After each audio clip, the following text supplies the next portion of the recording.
ኢትዮጵያ ባለፉት 10 ዓመታት ውስጥ ያጣችውን የደን ሽፋን ለመተካት ከሚደረገው ጥረት ባሻገር የዓለም ሙቀት መጨመርን ለመቀነስና የአየር ንብረት ለውጥ ተጽዕኖን ለመከላከል የሚያስችል ስትራቴጂካዊ እቅድ ተነድፎ የተለያዩ ተግባራትን በማከናወን ላይ ትገኛለች። ከዚህም የተነሳ በአገር አቀፍ ደረጃ የተለያዩ መርሃ ግብሮች ተዘጋጅተው አካባቢያዊ ስነ ምህዳርን በመጠበቅ ለኢኮኖሚያዊና ማህበራዊ እድገት አስተዋጽኦ በማበርከት ላይ ነው። ለአብነት ያህልም የአረንጓዴ አሻራ መርሃ ግብር በዋናነት ይጠቀሳል። ይህም የተራቆቱና ተራራማ አካባቢዎች ላይ የሚገኘው የላይኛው የአፈር ክፍል በጎርፍ እንዳይወሰድ በመከላከል ረገድ ከፍተኛ ሚና አበርክቷል። ኢትዮጵያም በዚህ ጥረት የካርበን ልቀትን በከፍተኛ መጠን ማስቀረት መቻሏ በዓለም አቀፍ መድረክ ታላቅ ዲፕሎማሲያዊ ክብርን አጎናጽፏታል። በአጠቃላይ ይህ ሀገራዊ ንቅናቄ ኢትዮጵያ በአየር ንብረት ለውጥ ዙሪያ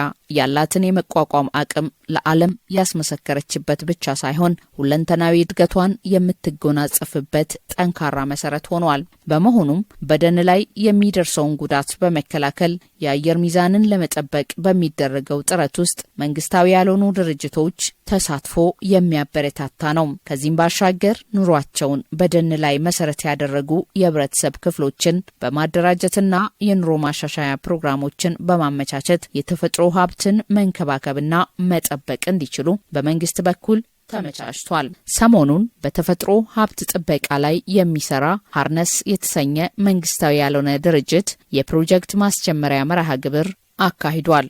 ዝግጅታችንም ይህንኑ የሚዳስስ ይሆናል። ቆይታችሁ ከኛ ጋር ይሁን።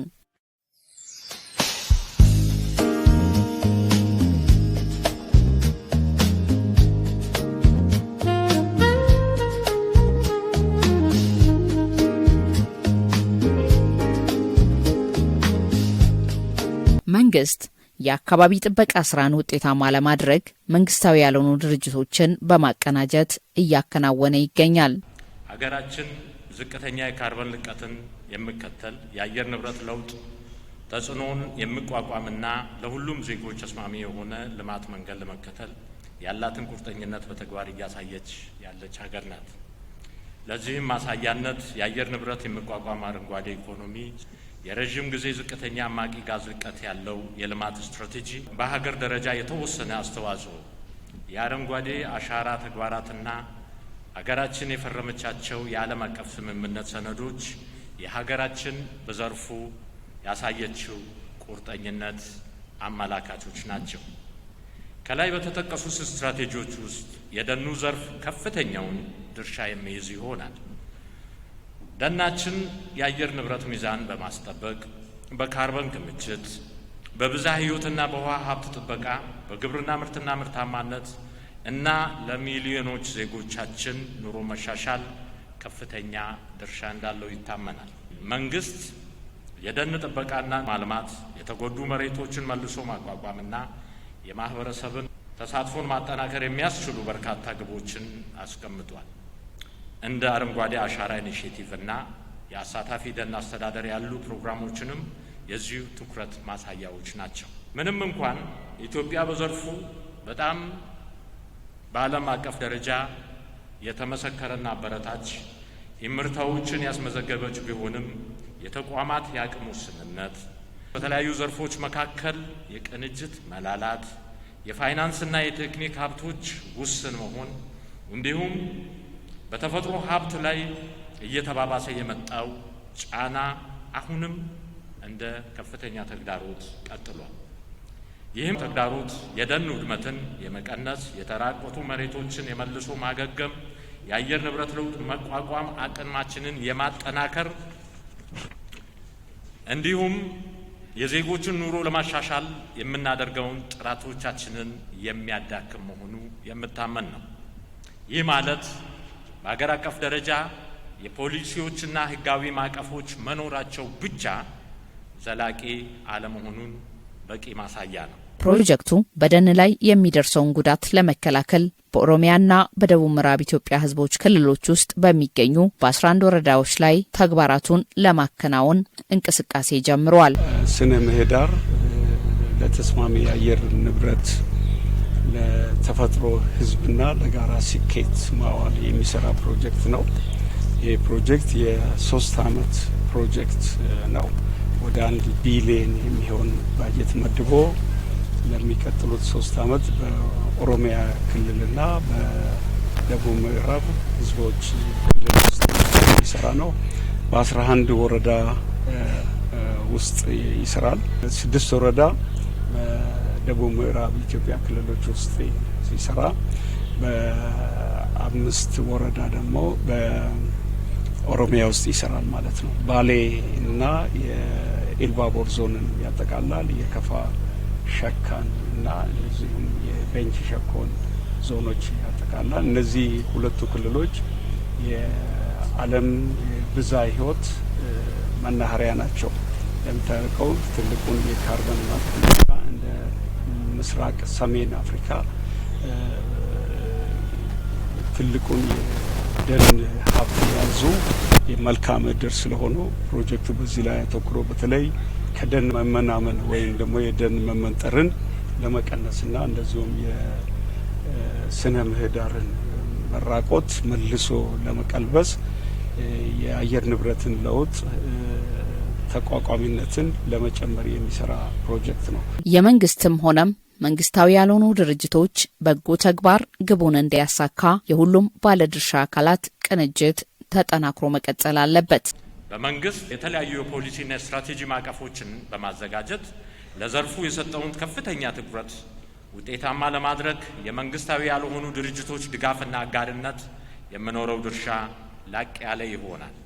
ከዚህ አንጻር በርካታ ፕሮጀክቶች በክልላችን ዘርፉን በመደገፍ አስተዋጽኦ እያበረከቱ እንዳለ የሚታወቅ ሆኖ የሃርነስ ፕሮጀክት በዚህ ወቅት ወደ ክልላችን በመምጣት ወደ ተግባር ለመግባት መዘጋጀቱና በጋራ ተገናኝተን መርሃ ግብሩን ማስመረቃችን ለዘርፉ ተደማሪ ውጤት የሚያመጣ ከፍተኛ ጠቀሜታ ያለውና ከሀገራችን የልማትና የአካባቢ ጥበቃ ቅድሚያዎች ጋር የሚጣጣምም ነው።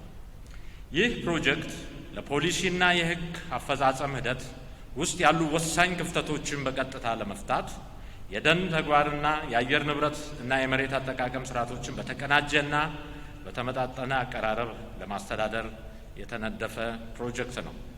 ይህ ዘላቂ ልማት የሚረጋገጠው የአካባቢ ጥበቃ፣ ምጣኔ ሀብት እድገት እድሎች፣ የማህበረሰቡ ድህነትን ዘላቂ ተጠቃሚነትን በአንድነት ሲጎለብት መሆኑን የሚያረጋግጥ ግልጽ መንገድ ያሳያል። የአየር ንብረት ለውጥ፣ የደን መጨፍጨፍ፣ የብዝሃ ሕይወት ሀብት መመናመንና የማህበረሰባችን ድህነት የመሳሰሉ ውስብስብ ተግዳሮቶች በአንድ ተቋም ወይም ድርጅት መግታት የሚቻል አይሆንም።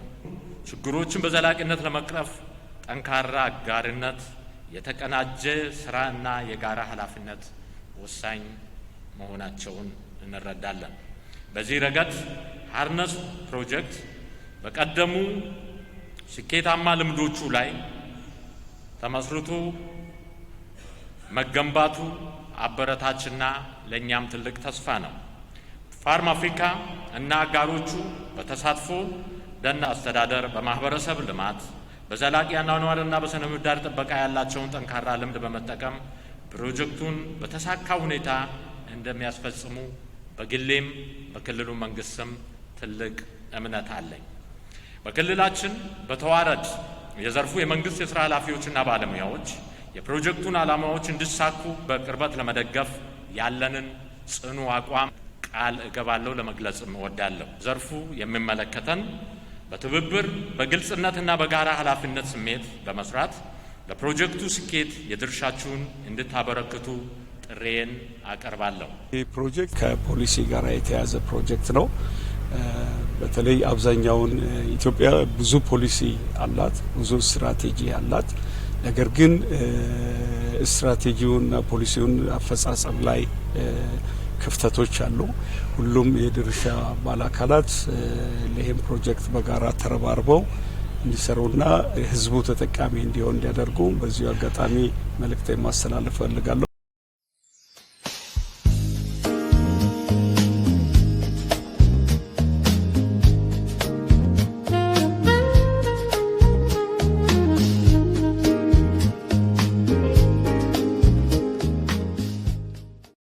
በሚቀጥሉት 3 ዓመታት ውስጥ ኑሯቸውን በደን ላይ መሰረት ያደረጉ ከ370 ሺህ በላይ የሚሆኑ የህብረተሰብ ክፍሎችን ተጠቃሚ የሚያደርጉ ስራዎች ይሰራሉ። በጠቅላላ ወደ 228 ሺህ የሚሆን ሄክታር የተፈጥሮ ሀብት ላይ የተለያዩ ስራዎችን ይሰራል ማለት ነው። የደን ላይ ኑሯቸው የተመረከዙትን የህብረተሰብ ክፍልን ተጠቃሚ እንዲሆኑ ያደርጋል። የአየር ንብረት ለውጥ ዓለም አቀፍ ትኩረት የሚሻ ጉዳይ ነው። የአየር ንብረት ለውጥ እንግዲህ የዓለም አቀፍ አጀንዳ ነው። ሀገራችን ኢትዮጵያ ደግሞ የዚህ አየር ለውጥ ጉዳይ ላይ ብዙ ስራዎች እየተሰሩ ነው የሚገኙት። በግሪን ሌጋሲ በተፈጥሮ ከሚገኙት ደኖች በተጨማሪ በግሪን ሌጋሲ መልቲፐርፐስ ትሪዎች እየተተከሉ ነው።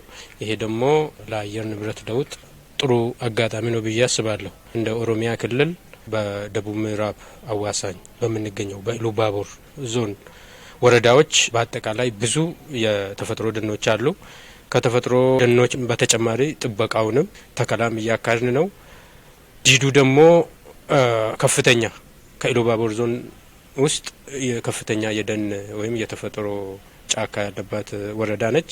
ህዝቡን በተለያዩ ፕሮጀክቶች ስልጠና ተሰጥቶን ለማህበረሰቡ ስልጠና ተሰጥቶ ግንዛቤ የማስጨበጫ ፕሮግራም አዘጋጅተን በእያንዳንዱ ቀበሌ የተፈጥሮ ሀብቱን ሰው እንዲጠብቅ እያደረግን ነው። እንዲጠብቅ ብቻ ሳይሆን እየተጠቀመ በተጎዳው አካባቢ ደግሞ ተከላም እንዲያካሂድ እያደረግን ነው ያለነው።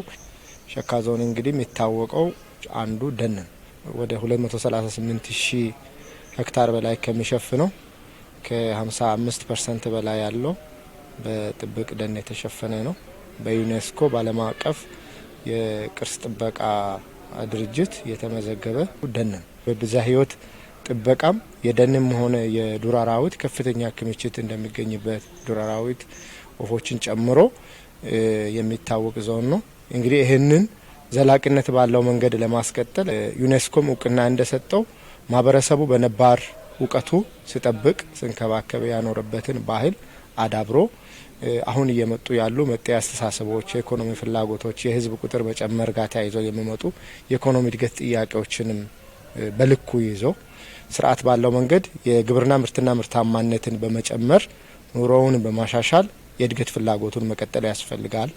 በሌላ በኩል የጥበቃ ስርዓቱ ቀደም ሲል ባህሉም ወጉም የማህበረሰቡም እውቀት እንደመሆኑ መጠን ይህንን ዘላቂነት ባለው መንገድ ባህሉን አጠናክሮ መቀጠል የጥበቃውን ስርዓት እንዲጠናከር ማድረግ እንደሚያስፈልግ ስልጠናዎችን እየሰጠን የባህል መሪዎች፣ የሀገር ሽማግሌዎች፣ ታላላቆች አባቶች ይህንን የጥበቃ ስርዓት እንዲያጠናክሩ አደራም ጭምር ስለሆነ እነሱ እየሰሩበት ያለ ስለሆነ የመጠናከር ያለበት ነው። የአየር ንብረት ለውጥ የሚያስከትለውን ችግር በዘላቂነት ለመፍታት እንደ ሀገር የተፈጥሮ ሀብቶችን ከመጠበቅ ባሻገር በአረንጓዴ አሻራ መርሃ ግብር የተጀመሩ እንቅስቃሴዎችን አጠናክሮ ማስቀጠል ይገባል። እኛም እንደ ካፋ ዞን የዚህ ሰፊ ደን ባለቤት እንደመሆናችን መጠን ተሳታፊ ሆነናል። አርነስ በዋናነት የአካባቢ ስነ ምህዳርን ባጣመረ ሁኔታ እንዴት ለሰው ልጅና ለእንስሳት ደንን በጠበቀ ሁኔታ ከደን ጋር አብሮ ተስማምቶ መኖር ይቻላል የሚለው ጽንሰ ሀሳብ ይዞ ነው ሀሳብ ፕሮጀክቱ የመጣውና አጠቃላይ ፕሮጀክቱ በተለይ ደን አካባቢ ላይ ደን ጥገኛ የሆኑ ማህበረሰብ አካላትን በኑሮ ማሻሻያም ጭምር በመደገፍ ከደን ጥገኝነት በመላቀቅ ደንና ሰው አብሮ ተስማምቶ ስነ ምህዳሩን በጠበቀ መልኩ እንዲኖር ይህን ዓላማ ይዞ ነው የመጣው። እኛ እንግዲህ አጠቃላይ እንደ ካፋ ዞን ፕሮጀክቶቹንም ማኔጅ የማድረግ አጠቃላይ ደኑንም የመጠበቅ ጥሩ ልምድም ባህልም ያለን እንደመሆናችን መጠን አጠቃላይ የግንዛቤ ስራዎች ላይ በስፋት መስራት እንዳለብን የሚያሳይ አለ። ከዚህ ቀደም ማህበረሰብ አቀፍ ደን አጠባበቅ በጋራ የተስማማናቸው ውሎች አሉ።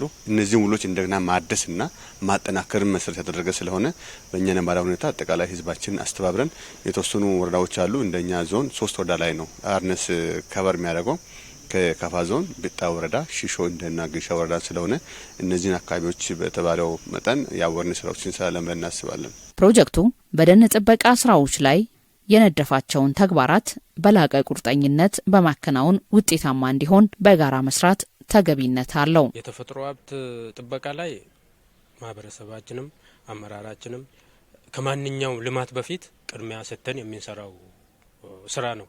ማህበረሰቡ አገሪቷም ወረዳው እንደ ኢትዮጵያ ህዝቡ ተጠቃሚ እንዲሆን እኛ በጽኑ አቋም የምንሰራና ተግባራዊ ለማድረግ ዝግጁነታችንን ለማስረዳት ወዳለሁ። የተለያዩ ፕሮጀክቶች በዞናችን ይሰራሉ። ከፋርም አፍሪካ ፕሮጀክት ጋር በመቀናጀት በአዲስ መልክ ለ3 አመታት ለመስራት ደን ላይ የሚደርሰውን የደን ውድመትን ለመቀነስ የህብረተሰቡን ደግሞ ኑሮ በሚያሻሽሉ ዘርፎች ላይ ትኩረት አድርጎ ለመስራት እኛ ጋር በሁለቱ ወረዳዎች ፕሮጀክቶች እያስተዋወቁ ነው ያሉት። ይሄ ማግኘታችን እድል ነው። ስለዚህ የደን ጥበቃ ስርዓቱም እንዲጠናከር የግንዛቤ ማስጨበጥ ስራዎችን ለመስራት የመንግስት ያለው ሀብት ውስን ነው። ይህንን የሚያግዝ ስለሆነ እኛም ከጎናቸው ሆኖ የደን ጥበቃውን በሚያስቀጥል ችግኝ ጣቢያዎችን በማቋቋም የህብረተሰቡን ኑሮ በማሻሻል ወጣቶችን፣ ሴቶችን በመደገፍ ስራ በሚሰሩት ስራ ላይ የመንግስትን ስራ የሚያግዝ በሀብትም በግንዛቤም እንደመሆኑ መጠን እኛም ከጎናቸው ሆነን ፕሮጀክቱ ውጤታማ ሆኖ መሬት ወርዶ የህብረተሰቡም ተረጋግጦ የደን ጥበቃ ስርዓታችንም ተጠናክሮ የደን ሽፋናችንም እንዲጨምር በበኩላችን በግብርናው መስሪያ ቤት ሌሎችን ባለድርሻ አካላት አስተባብረን እንሰራለን የሚል እንደ ሀገር እየተከናወነ ያለው የአካባቢ ጥበቃ ስራም የአየር ሚዛንን ከመጠበቅ ባሻገር ምርትና ምርታማነትን ለማሳደግ ፋይዳው የላቅ ነው። ሰላም